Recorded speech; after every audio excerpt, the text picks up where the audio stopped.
Hi, David Odell here with OdellCompleteConcrete. Today we're doing a driveway addition on both sides of this existing driveway. You can see here there was some plants or some cobblestone that was in here and the weeds were growing through. So the lady here that lives here, she salvaged all the rocks because they're pretty expensive when you get them this rounded and tumbled. So she's salvaged all the stones and they'll go somewhere else in the backyard or maybe somewhere near the entry. But we're going to dig all the dirt out, both sides. We're going to go about 4.5 inches deep. Then we're going to drill rebar into the sides of the driveway. And that way when we pour the concrete in here, they won't shift around and go up and down and, you know, make a trip hazard or just a bad job out of it. Initially we were going to go just this wide on this side, about 3 feet, but turns out that job got bigger and now we're going to go all the way to the property line block wall. That's good for zero maintenance. You know, you don't have to do any. Once the concrete goes in, that's it, you're done. You don't have to touch it. Now here's some water lines we found underneath some of the. I took a little bit of the concrete out up here. I also broke the cable line here. The actual cable was poured right in the concrete. It had no sleeve. It wasn't buried in the dirt. It was actually within the concrete itself. So there was absolutely no way to remove the concrete without breaking the cable line. Fortunately, she doesn't use cable. Everything she has is through satellite, so she wasn't concerned about that at all. So that worked out pretty good. You can get them replaced free though from the cable company if you do use their service. Now this mailbox post here happened to be in our way, and also the footing of the concrete around that post was actually higher than the sidewalk, the city sidewalk. So that wasn't going to work out. So what we did was we just dug out the footing and the post, and we redug the hole where we wanted it, and we made sure that the footing was low enough so that we could pour our concrete over it. So here's the drilling here. We're using a Hilti right here, and this Hilti I've had about 8 years and it's always worked. Never had to do anything to it. You just keep using it.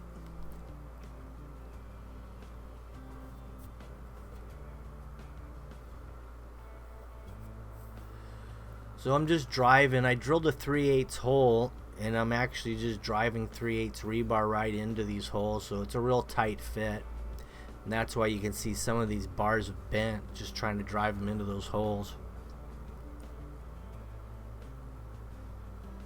Now we're going to tie some rebar here, and we're going to put it at 2-foot centers. The existing driveway, obviously, you can tell by all the cracking and stuff that it definitely didn't have rebar. And the way the cracks separate is another giveaway. The reason I dowel these in is sometimes what will happen is the concrete could heave because you may have some expansive soil or something, and then the concrete will get higher than the other one, then you have a problem there. So doweling is always good when you're meeting other existing concrete. We're going all the way to the property line here. We've already dug that mailbox down a little bit.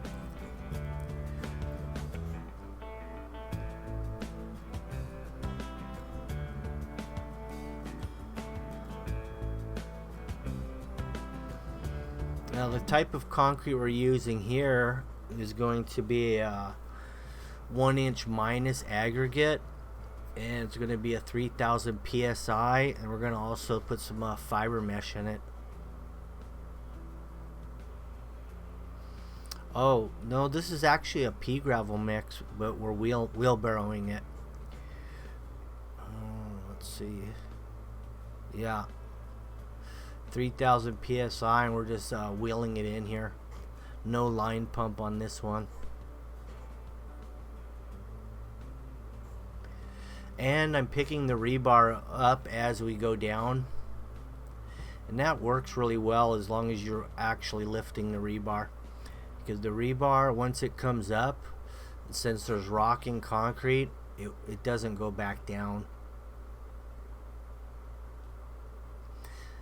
Matter of fact, I just removed some concrete, and you'll see that video. It's a different job altogether, but I had poured the particular job about 3 years ago, and I went back there because I wanted to cut some of the concrete out that I had poured just to open up a planter space. So we did that, and it gave me a good chance to see where's that rebar really at after you do pull it up and you don't use dobies.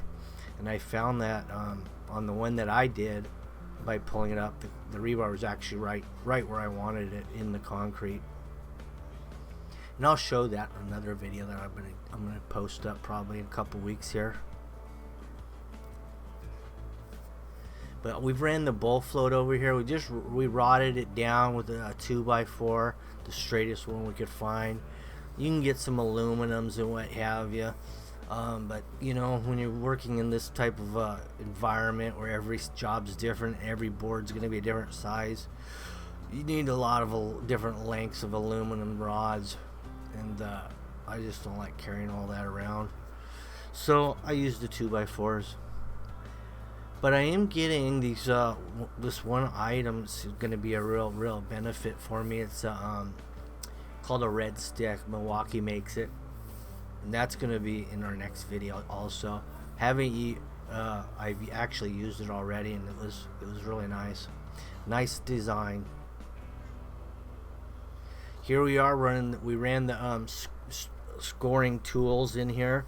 The first tool we ran was the cutter, what I like to call a cutter, because it goes about 2 inches down, 2.5, and it usually bounces off the rebar, and then you know it's deep enough.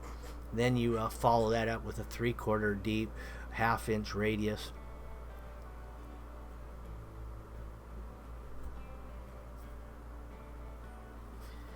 We've got a 1/2 inch radius walking edger going around the outside edges.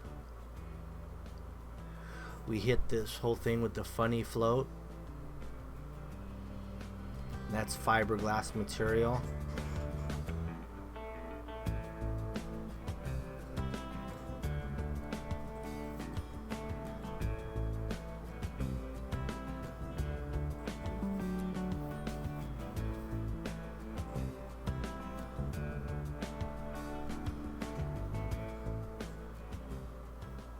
You can see that there's a little bit of concrete against that block wall there where the wheelbarrow dumped and it kind of splattered on the wall.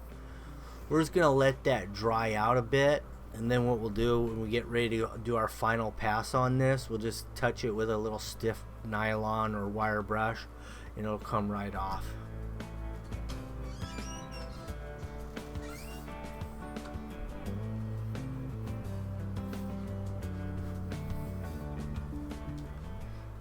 We're going to also strip the forms here the same day, and we're going to backfill where the forms were. We're going to backfill it with some dirt I saved. That particular broom that I'm using is 50% nylon and 50% horsehair.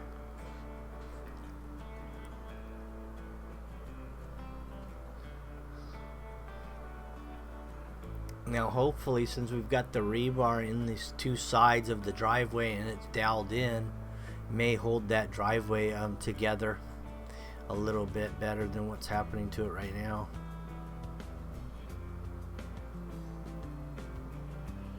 So there it is. There's your finished product. A non-slip broom finish. Plenty of space to park cars on now. And very low maintenance. Just what everybody wants.